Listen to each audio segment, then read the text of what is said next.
Hello guys welcome to my another vlog स्वागत छ यहाँहरूलाई मेरो मिनी भ्लगमा। आज चाहिँ हामी बारीमा आएका छौँ।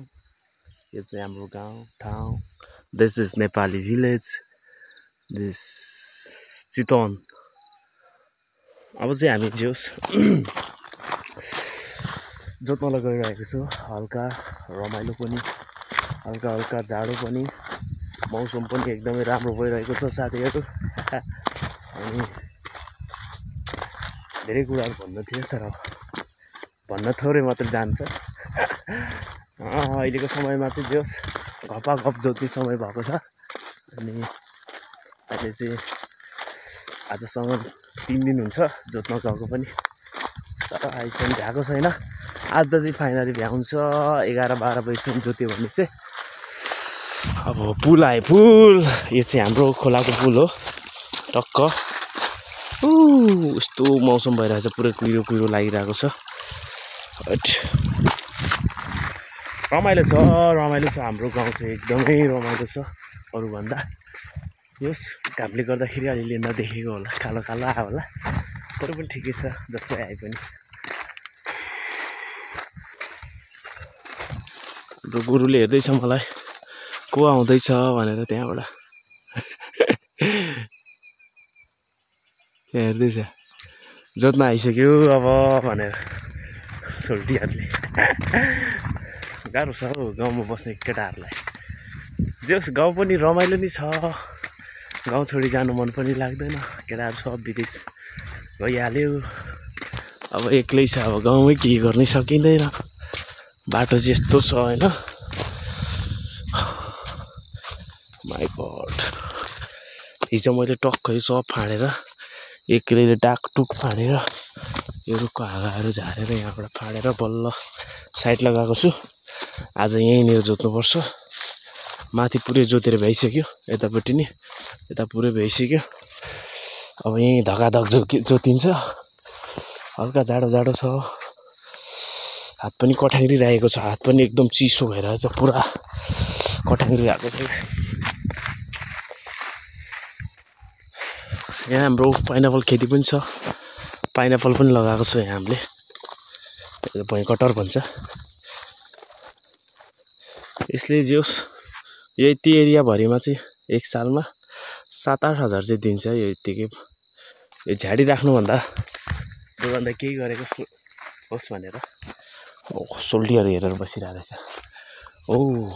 ठिक छ होइन सोल्टीहरू, आमाले आरा दिएन कि अब 2जना सोल्टीहरू हेरेर बसिरहेको रहेछ। ल अब चाहिँ म टक्क गोरु नार्नु पऱ्यो, अनि त्यसपछि जोत्नु पऱ्यो। यो माथि चाहिँ पुरै जोतेर भइसक्यो अब है, पट्टा सट्टा लगाएर नि। अब यहाँ यति जोत्न बाँकी छ। हाम्रो पुरै रेडी भइसक्यो, 2जना साथी अनि हामी 3जना भएर टक्क हामी मजाले गरिन्छ। साथीहरू एकदम रेडी भएर बसिसकेको छ हाम्रो साथीहरू। अब जिन्दगी यस्तै हो, अब के गर्नु त होइन। अनि साथीहरू यसरी जोतिन्छ। टक्क रेडी सेडी हलो सलो सब रेडी भइसकेको छ भने अब जोत्नुतिर लाग्नेछौँ।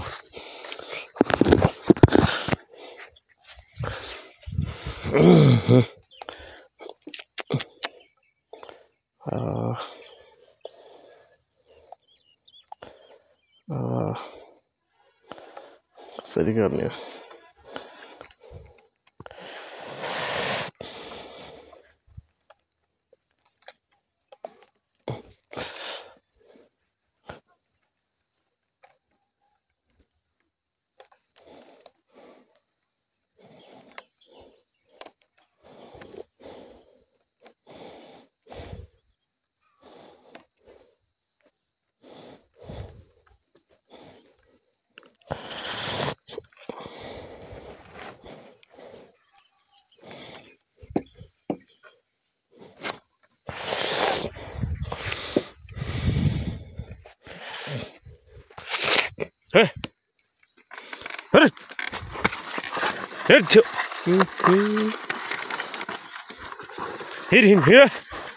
चिलो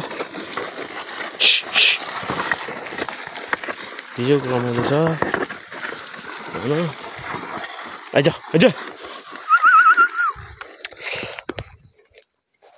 आइज घुम आइज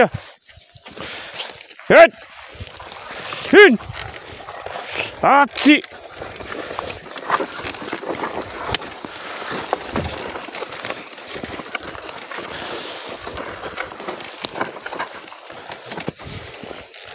कुरोहरु लास्ट लिन्छ यार आइज आइज आइज आइज हिँड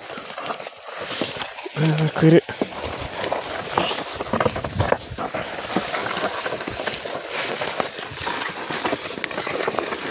कहाँ छ कहाँ हो यार मेलामा हिँड्न हिँडिहाल्छ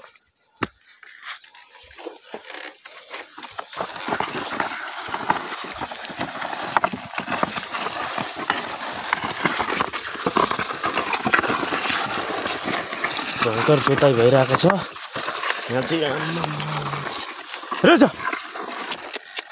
गइछ कालो गइछ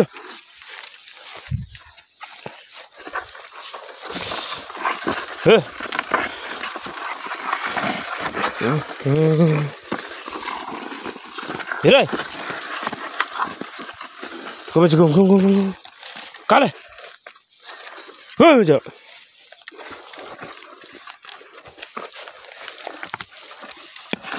Hey, hey, hey.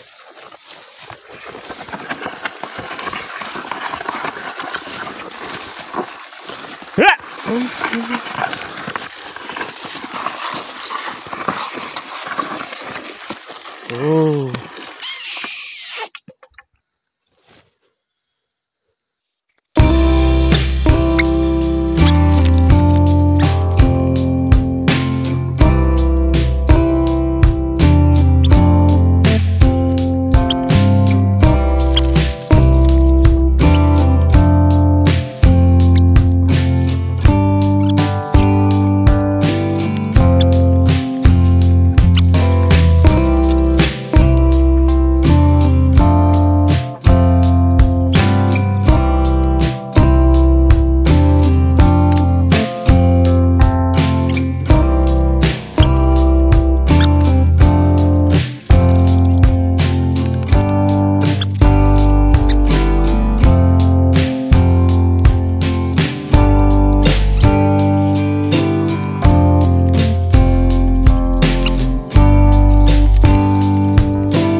भन्छ बल्ल बल्ल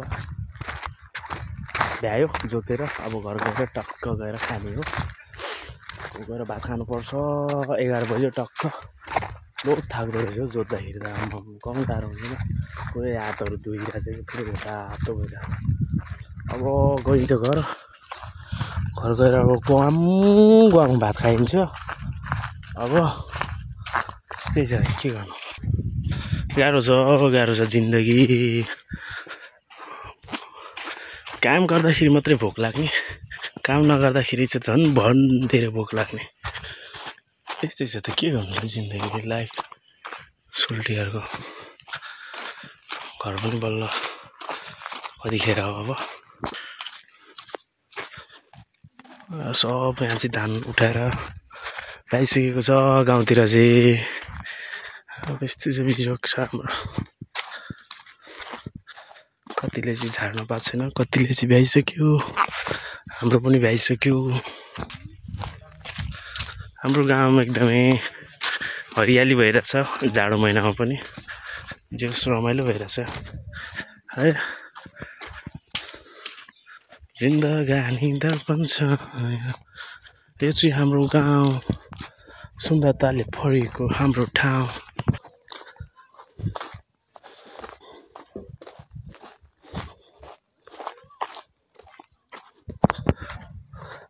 यहाँ पहिला चाहिँ हाम्रो के थियो भने एकदमै रुखै रुख थियो तर यो जेनजीको आन्दोलनपछि चाहिँ यहाँ पुरा सफा भइसकेको छ अहिले हाम्रो यो जुन हनुमान झोलामा चाहिँ जेनजीको आन्दोलनको दिन सरकार ढलेको दिन अनि बाटो सफा गर्ने र बाटो फाड्ने एकदमै राम्रो तरिकाले यहाँको स्थानीयवासीहरूले चाहिँ राम्रो बनाएको छ यहाँ पुरै जङ्गलै थियो पहिलाको भिडियोमा पहिला कस्तो थियो भने यहाँ साइडमा हेर्न सक्नुहुन्छ पहिला यस्तो थियो तर अहिले चाहिँ यस्तो पुरै खुल्ला भएको छ अब घर पनि नजिकै आइहाल्यो घर आइहाल्यो अब भात के छ खानामा खाना के बनाएर राखेको चाहिँ हेर्नु पर्ला अब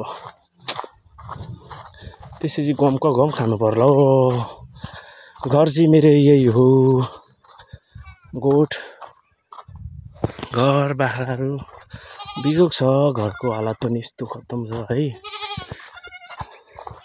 यस्तो छ घर पनि कहिले बनाउने हो राम्रो घर